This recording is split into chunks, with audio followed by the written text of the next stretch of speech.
Hello everybody, welcome to your lesson. Describing my ideal house. Esta lección reúne todos los temas que estuviste viendo en esta sesión. Así que, después de terminar, será tu momento de producir tanto un texto como un audio similares. Allá vamos.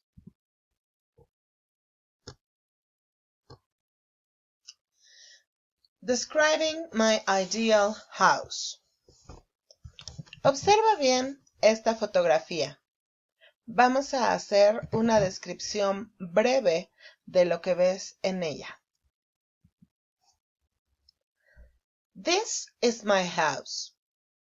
In my house, there's a basement, ground floor, and first floor. In the basement, there's the laundry room.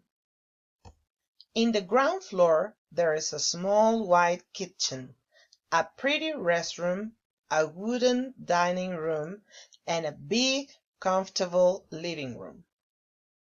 In the first floor, there are 2 bedrooms with closets and paintings on the wall, a big, complete bathroom, and a balcony. In my house, there's an attic full of boxes. My house is big, cozy, and beautiful. Ok, ahora es tu turno. Repite este video, practica tu pronunciación y escribe tu texto. That's all for today. Bye bye.